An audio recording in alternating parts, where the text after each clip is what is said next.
Hello, my name is Horrorama, and today I have found a few stories of creepy situations people have found themselves in deep within the backwoods, and will be narrating them here. If you end up enjoying my narrations, then please do consider liking and subscribing.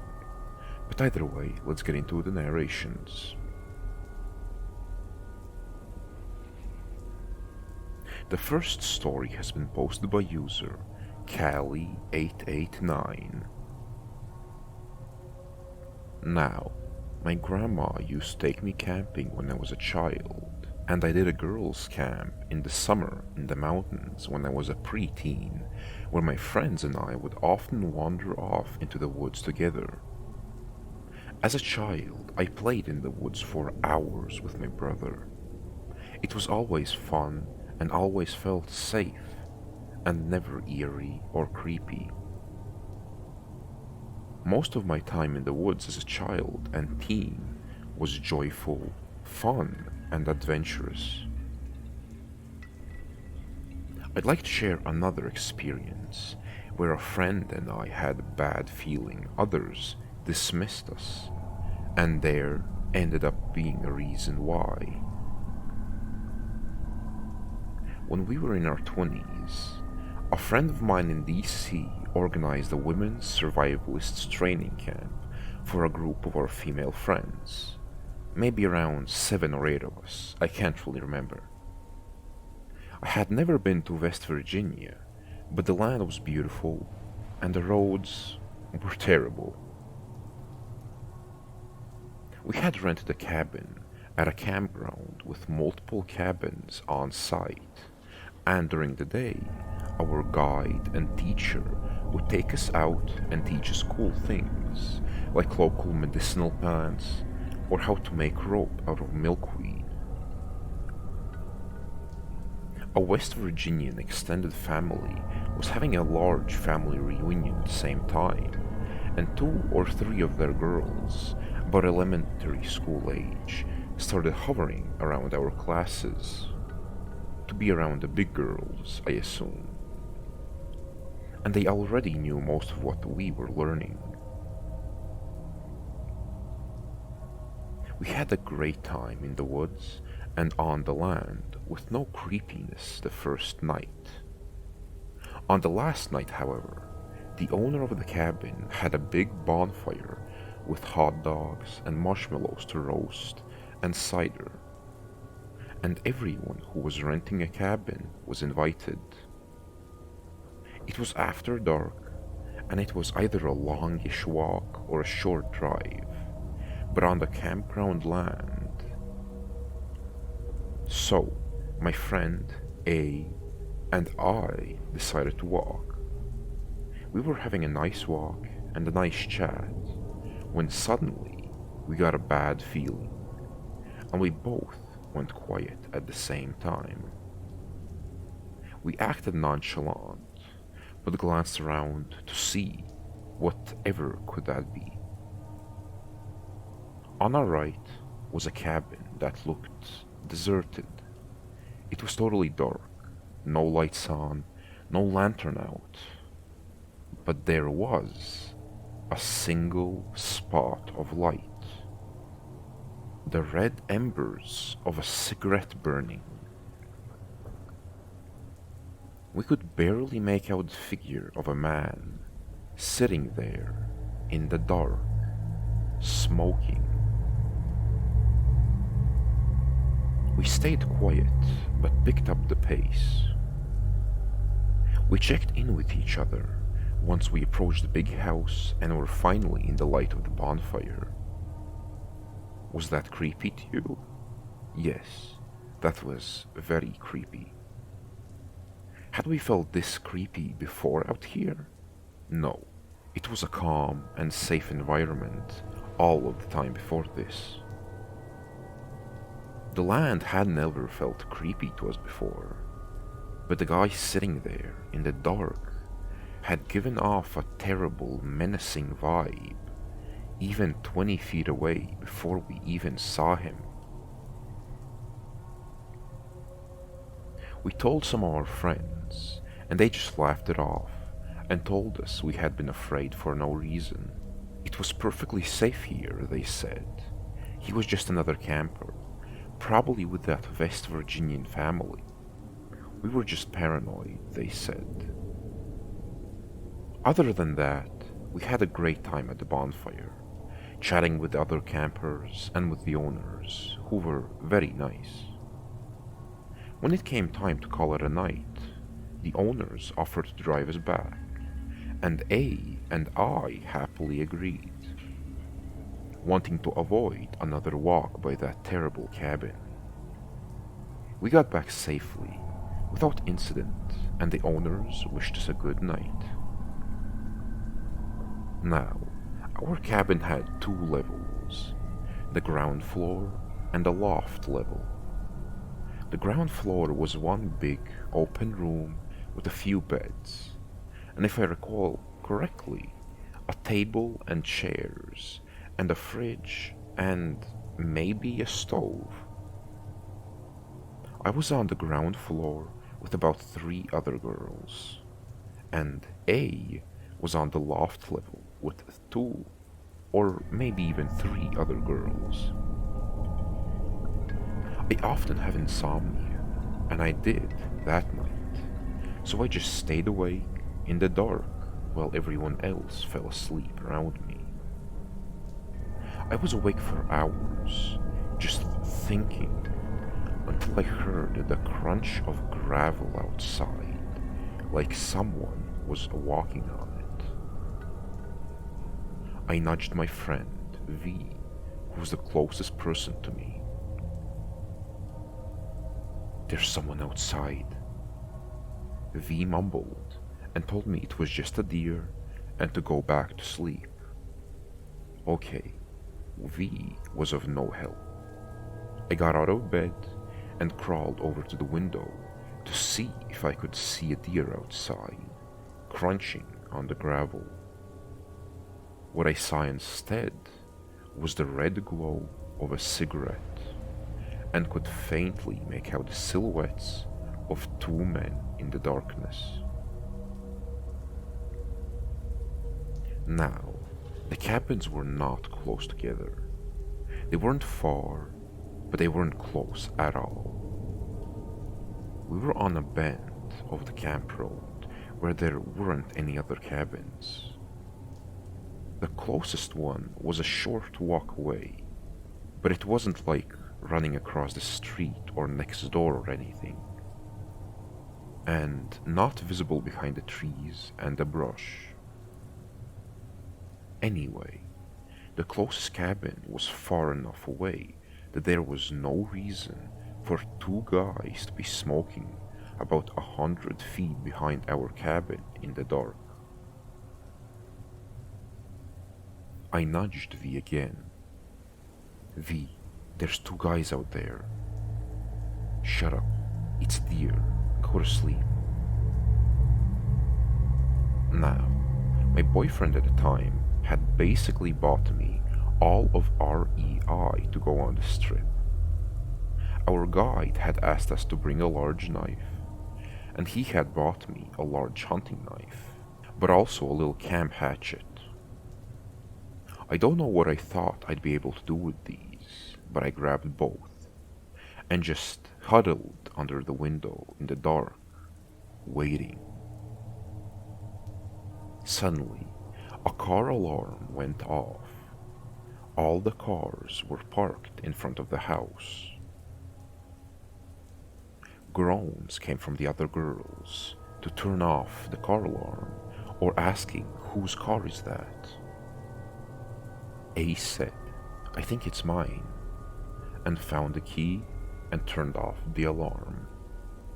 Silence. I sat in the dark and waited. Her car alarm went off again. The other girls lost it and started screaming at her to turn it off again. She finally got it shut off again. I crawled over to V. "There are guys out there. and I think they're messing with A's car.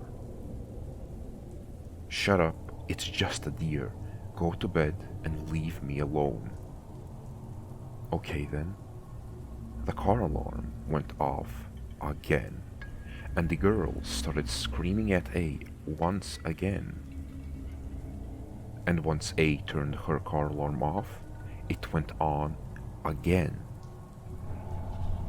What is wrong with your alarm? Go out and fix it. I'll go out there, but will someone please go with me? I will, I said. A came down the ladder. I went up to her and whispered, A, there are men out there and no one will believe me. They keep saying it's just deer, but I saw them smoking in the back. You can't go there alone. I'm going out first with the lantern, so at least we can see around the cabin. We put our shoes on, and I turned the lantern on, and opened the door, and walked onto the porch. Lantern in my left hand, hatchet in my right. I hung the lantern upon a little hook on the porch. It was very bright, and lit up the whole clearing in front of the cabin, and the whole little parking lot for the cars. For the moment at least, we couldn't see anyone there, nor any deer. A walked down from the front steps and walked around her locked car, trying the handles. No alarm went off as she tugged each one. She came back up the steps and said, nothing. See, it wasn't a deer, I said. Even with you trying to get into your own car while it was locked, no alarm. Your car is not that sensitive. Someone must have been trying to break in. We went back into the house, locked the door behind us, turned off the lantern, and sat inside in the dark, waiting for our eyes to adjust. A told me she hadn't been able to sleep as well, and had been laying awake in the dark up in the loft, feeling uneasy before the first alarm went off. I told her I wondered if someone had tried to lure her out there alone in the dark, and had been spooked off when two of us came with both an extremely bright lantern and a hatchet.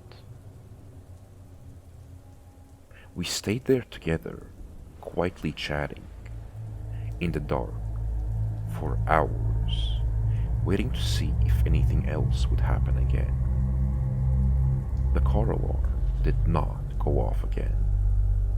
Finally, enough time had passed that we decided to go to bed. The car alarm was quiet for the rest of the night. That was our last night there. So, in the morning, we packed up and I drove back with A. If a zombie apocalypse were to ever happen, I'd most definitely pick A for my team, because she listened to her gut feeling and worked with me as a team to keep each other safe. I write this to encourage people to listen to their gut feelings out in the woods. It could keep you safe.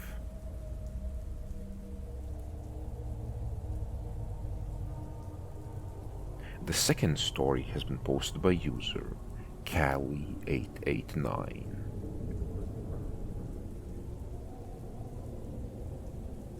In 2020, my mom, female 60s, and I, female 30s, decided to go on an overnight camping trip together on the Oregon coast. I picked what looked like a pretty campsite from a campsite app, and off we went. When we got there, we realized it was right off the highway, There were enough trees and a fence up front that you couldn't really see the road, but the gate was just a metal gate that swung into place, no locks or anything. There was a house on either side, but the property was fenced in on both sides. We pitched the tent pretty far back close to the woods on the back of the property. The closest house was about 100 yards away if I had to guess, and the highway was about 200 yards. But again, it was all mostly fenced in and surrounded by tall firs. It was a lovely sight, and my mom raved about how beautiful and peaceful it was. I will say that I got a feeling of dread as soon as we walked onto the property, but we arrived late, and I didn't know if we'd be able to get a new spot quickly. My mom could tell I was nervous, but for some reason I put her enjoyment of the beauty of the campsite over my feeling of dread. We made a nice campfire and enjoyed some hot chocolate as we watched the fire. I kept an eye out and didn't see or hear anything odd. My mom went to bed before I did, and I stayed up and watched the fire for a long time before going to bed as well. Finally, I tucked in, very exhausted from staying up. At about 2 a.m., I awoke to twigs snapping and what sounded like someone dragging their fingers on the side of the tent up to the front. I sat up and grabbed the phone and the only weapon I had, a large flashlight, and unzipped my sleeping bag in case I needed to fight anyone. There was a full moon that night, and I couldn't tell if it was a person's shadow falling on the tent or if it was a tree branch moving from the wind. It sounded like there were two people outside trying to be quiet. We had brought our boots inside, so there was no indicator outside of who was in the tent. It felt like they were trying to gauge the tent while I was listening for where they were. I had made sure to make enough noise so they knew someone inside was alert, but no more than that. If they know someone is awake, they can't surprise us, but I also don't know who is inside and whether or not we have guns. I sat there in the dark until dawn. My mom slept through the entire thing. When we got up and out of the tent, small things had been moved. Our camp chairs had cup holders. One cup had been in a cup holder was on the ground. A pen that had been in a cup holder was also on the ground. My mom raves about how good her sleep was and how refreshing it was to camp there, so I didn't want to burst her bubble or scare her. We packed up and I didn't tell her anything, but let her have a nice memory of deep rest and relaxation while camping on this beautiful property. Was it someone living in the woods? Someone walking down the highway in the middle of the night? Creepy neighbors? Who knows? My mom got a great experience, and I got a refund and a fear of camping. The property owner said they might set up cameras to keep an eye out on things in the future. People scare me more than almost anything else that could be out there. Always listen to your gut. We should have found another campsite, or at least a hotel.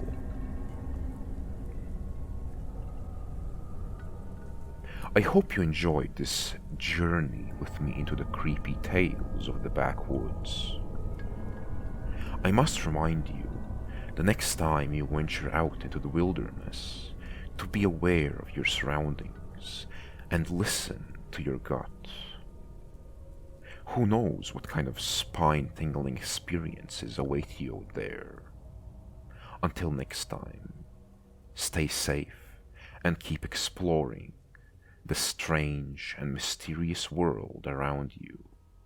I hope you have a good rest of your day.